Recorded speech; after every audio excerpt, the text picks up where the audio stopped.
ખીલ થતા અટકાવવા માટે ખોરાકની સાચી પસંદગી ખૂબ મહત્વની છે.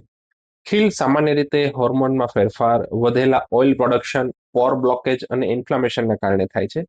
પરંતુ યોગ્ય આહાર તમારા શરીરમાં ઇન્ફ્લામેશન એટલે કે સોજાને ઘટાડે છે, હોર્મોનલ સંતુલન જાળવે છે અને ત્વચાને અંદરથી સ્વસ્થ રાખે છે.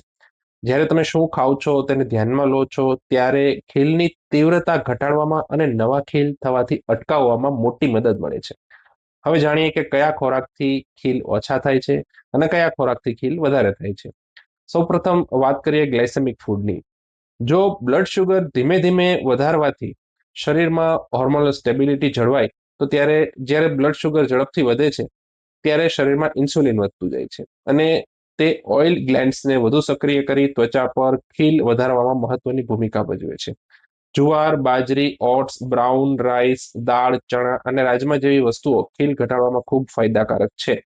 સાથે જ લીલા શાકભાજી શરીરને જરૂરી વિટામિન્સ, મિનરલ્સ અને એન્ટીઓક્સિડન્ટ્સ પૂરા પાડે છે, જે ત્વચાને સ્વસ્થ રાખે છે. ખીલ ઘટાડવા માટે ઓમેગા 3 ફેટી એસિડ્સનું મહત્વ પણ ખૂબ જ છે. ઓમેગા 3 ફેટી એસિડ શરીરમાં ઇન્ફ્લામેશન એટલે કે સોજાને ઘટાડે છે અને ત્વચાની અંદર થતા સોજાને કાબુમાં રાખે છે. અળસીના બીજ, ચિયા સીડ્સ અને અખરોટ ઓમેગા 3 ના ઉત્તમ સ્ત્રોત છે. આ ખોરાક ત્વચાના સેલ્સને મજબૂત બનાવે છે અને એકને એટલે કે ખીલ સંબંધિત લાલાશને પણ ઓછી કરવામાં છે. નિયમિતપણે આ ખોરાકનો સમાવેશ કરવાથી સ્કિન એટલે કે ત્વચાના દેખાવમાં સ્પષ્ટ સુધારો જોવા મળતો હોય છે. વિટામિન સી થી ભરપૂર ખોરાક પણ ખીલને ઘટાડવામાં અને ત્વચાનું હીલિંગ ઝડપથી કરવા માટે જરૂરી છે. લીંબુ, નારંગી, પપૈયા, કીવી, ટમેટા અને લીલા શાકભાજી ત્વચાના ટિશ્યુ રિજનરેશનને મદદ કરે છે. ખીલ પછી થતા દાગ ધબ્બા અને ફેડઅપ કરવા માટે વિટામિન સી ના ફૂડ ખૂબ અસરકારક છે. આ ઉપરાંત વિટામિન સી કોલેજન નિર્માણની પ્રક્રિયાને પણ પ્રોત્સાહિત કરે છે, જે સ્કિનને ગ્લો અને ફોર્મનેસ એટલે કે કરચલીઓ દૂર કરી આપે છે. પ્રોબાયોટિક્સ પણ ખીલ અટકાવવામાં મહત્વનો ભાગ ભજવે છે. દહીં, છાશ અને હોમમેડ લસ્સી આપણા ગટ હેલ્થને એટલે તંદુરસ્તીને સુધારે છે. ગટ હેલ્થ સીધા સ્કિન સાથે જોડાયેલ હોય છે. જો પેટ સ્વસ્થ હશે તો ટોક્સિન્સ બહાર નીકળશે, ત્વચા પર ઓછા ખીલ. પ્રોબાયોટિક્સ ત્વચાની અંદર ઇન્ફ્લામેશન એટલે કે સોજાને ઘટાડે છે અને ઇમ્યુન સિસ્ટમને વધારે મજબૂત બનાવે છે. પાણી પૂરતું પીવું જોઈએ. ખીલ અટકાવવાથી લઈને સ્કિનને ક્લીન અને હાઇડ્રેટ રાખવામાં સૌથી સરળ અને અસરકારક રીત આ છે. દિવસમાં ઓછામાં ઓછું 2 થી 2.5 લીટર પાણી પીવાથી શરીરમાં જમા થતા ટોક્સિન્સ બહાર નીકળી જાય છે અને શરીરની ત્વચા હાઇડ્રેટ રહે છે. જ્યારે ત્વચાની નેચરલ હિલિંગની ક્ષમતા વધે છે અને પોર બ્લોકેજ એટલે કે વ્હાઇટ પોર્સનું બ્લોકેજ પણ ઓછું થવા માંડે છે. હવે જાણીએ તે ખોરાક વિશે કે જે ખીલને વધારે છે. મીઠું એટલે કે શુગર વાળું, ગળપણ વાળું ખોરાક ખીલના મોટા કારણોમાંથી એક છે. Processed food, pastry, cold drinks, chocolate, pack નાસ્તા બ્લડ શુગર ઝડપથી વધારતા હોય છે. આવા ખોરાક ઓઇલ પ્રોડક્શનને વધારે છે અને પોર બ્લોકેજનું સર્જન કરે છે, જેના કારણે ખીલ વધી જાય છે.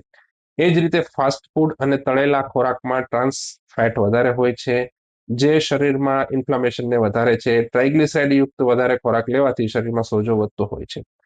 ડેરી પ્રોડક્ટ્સ પણ કેટલાક લોકોને ખીલ વધારવા માટે જવાબદાર હોય છે. વધારે ફેટ વાળું દૂધ, પનીર, બટર જેવી વસ્તુઓ હોર્મોનલ ડિસ્ટર્બન્સ લાવે છે, જે ઓઇલી ગ્લેન્ડ્સને સક્રિય બનાવે છે. જો તમને લાગે કે ફેટી ફૂડ લેવાથી તમને વધારે ખીલ થાય છે તો તમે થોડા દિવસ માટે એનો ઉપયોગ ઘટાડીને તપાસ કરો.